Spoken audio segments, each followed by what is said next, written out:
What's up, guys? MainManSWE here, hoping you're all doing awesome as always. And of course, you remember the lovely lady, Miari. I made a video on her a few days ago on the potential link to Ogre. We're gonna talk a bit more about that today because there seems to be more evidence that that might be the case.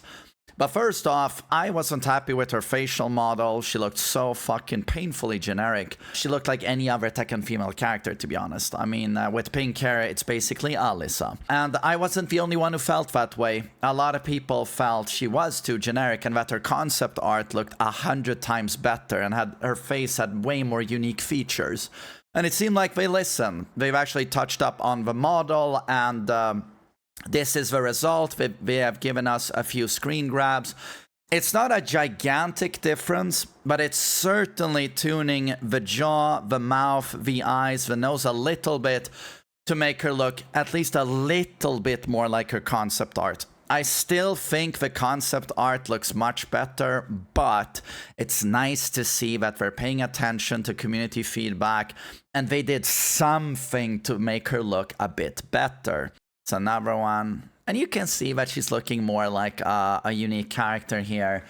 I think this is much better, and it's cool to see that they're actually listening, right? They're trying, so good stuff. Another interesting thing is that Harada tweeted that they are looking at the other characters as well to sort of fix proportions. I think that was the exact wording. People have been with this also talking about how a lot of the other female characters have scuffed models, and unless you maybe you haven't paid attention, but Asuka actually doesn't have a neck. If you look at her model, her jaw is where her chest, the bazungas where they end. She's like this. She should have a neck, but she does not have a neck. So it sounds like they might be fixing that as well. It didn't specifically say Asuka, but this is how everyone interprets it. So, you know, that would be nice, cool that they're listening. And then here, someone has made this, just taking these screen grabs. We talked about how she possibly has a connection to Ogre because you see these temple thingies that makes you think of Ogre.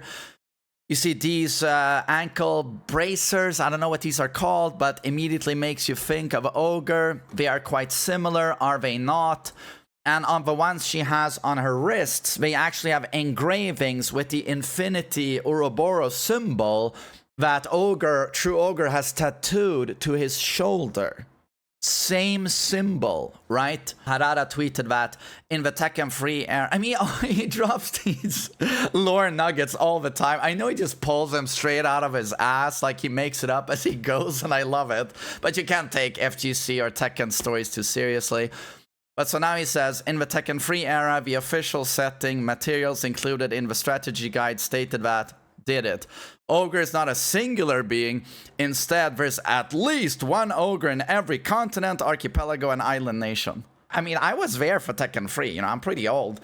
And I remember it saying that Ogre is the fighting god. He's the god of all fighting. And there's only one god of fighting, and he's the best.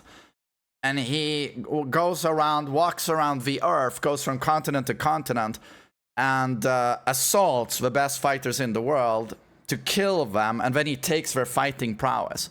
And that's why he had moves from all of the characters he had killed. That was a really cool concept and idea, you know. Not super unique, but still cool. But how does that work if there's an ogre on every nation and continent? Yeah, it's just, I mean, it makes no fucking sense. I'm sure he pulled this out of his ass. But, you know, this seems to shoehorn in, right? That Miari, I mean, lo and behold, she will probably be an ogre. Maybe not the ogre, but an ogre. A ogre. And, you know, from everything we see, the engravings and the fact that these bracers are so similar to ogres, the fact that she has red eyes, the fact that they make a point of showing these temples, you know, on her stage, you know, it all sort of points to she's gonna have an ogre connection. But the question is she gonna have an install? We know she's gonna mimic animals when she fights, probably stance rushdown like Lei. So Lei Wulong, sorry, the two of you who main him, probably not happening. What I'm wondering is, when she pops her heat, is she going to do ogre stuff? Will she even transform into some monster, Bloody Roar style? I mean, honestly, it makes me think of Bloody Roar. You guys didn't play that game. That's for almost my childhood, but a fighting game where characters transformed into monsters, and there used to be a bunny, cute girl, Kawaii, is that what it's called, character, who had red eyes, and she transformed into a monster.